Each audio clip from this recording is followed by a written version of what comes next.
Welcome back to New Day Northwest.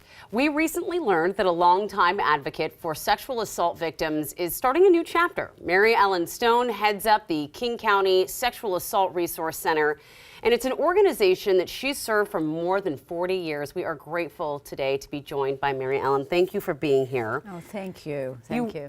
You recently announced your retirement Right. after 43 years on the job. Congratulations. Thank you. Thank you. I mean, that is... It's a labor of love. Yes. And a team effort, that's for sure. An incredible commitment to so many lives that you've bettered. For all those who aren't familiar, what does King County Sexual Assault Resources do? Sure. We are there for victims and their families. So we have everything from a 24-hour resource line to specialized therapy, help through the legal system, support for parents, and then we also do a lot of work in prevention. All of our services are available at no cost, and they're provided in English as well as Spanish. 43 years is a long time to do anything. Why is this work so important for you? We're changing people's lives. You know, You're that's gonna make what me we cry. do. I'm going to cry too. That's. We all want a better world for ourselves, our children, our grandchildren. Sometimes it's hard to know how to do that.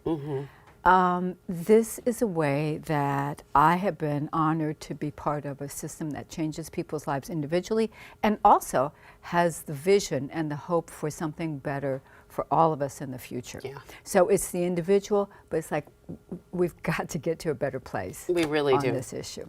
Yeah. Stand by. We need tissue. Let's just bring these out right now. Okay, thank you. I've got them. I too. just, I think it's. I mean, of course, it's personal to me. I've shared with God and everybody about 5 years ago about my experience as a victim of childhood sexual assault as a child. And, I was scared to share it. And, But the response I got hearing from other people and young kids, it's heartbreaking. It's so hard. But I know a lot has changed. What has changed in your eyes in the years that you've been working there? Well, look, you and me sitting here together, right? Because we couldn't do this. We couldn't talk about it 35, 40 years ago. So I think, I've got the luxury of looking back. There is a sense, I think, an understanding across the society that this happens, and it happens more than we know, and it happens. People are victimized by somebody that we know. I think we've got an idea now that that's actually true. Yes. That wasn't the case. We have a long way to go, though, in looking at, for example, how does the legal system really effectively respond to victims? That we do not have worked out at all. How do we protect these victims better? Right. And how do we build on prevention programming? That's been a hard one because there's so much effort, focus, appropriately so, on victims and making sure that they get the support and the care that they need. But it's like, we've got to get ahead of this somehow, and that's what we want to look to for the next couple years. So I have, as a child who survived this, and as a mother myself, I have followed the talk early, talk often approach. Great. What are some ideas of how we can get ahead of this when you're talking about prevention?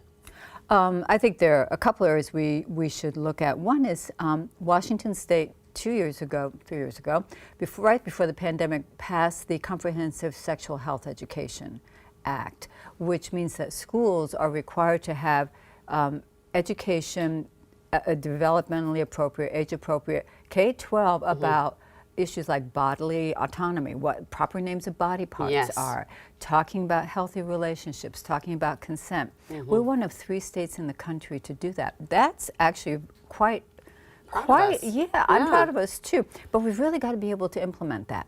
So parents, and good job on talking with your children about this, because we need to be able to have normal conversations about something like this. But we've also got to look at it in a bigger, wide system as well. It's really important. You mentioned how lucky we are that now we're sitting here talking about it. It's not swept under the rug anymore. Right. I know it makes parents uncomfortable sometimes to talk about this stuff, but it is important to talk about. If there's one message you could send to someone who's being victimized now, or knows someone who's being victimized and is maybe too afraid to say something or thinks someone won't believe them, what would you say? We're out there. We're here. We're always going to be here. And people can give us a call. It can be anonymous. We're here to help, and we want the person who's been victimized to have as much control over this as possible. Congratulations on your retirement. Thank you for all the work you've done, all the lives you've helped. And I know that the fight is not over and that the work is going to be continued to be done, right? Right, and you're going to be part of that too. And you you got are it. so welcome. Okay, You got deal, it, absolutely. Deal. Okay. Thank you so much. Thank you so much. Okay.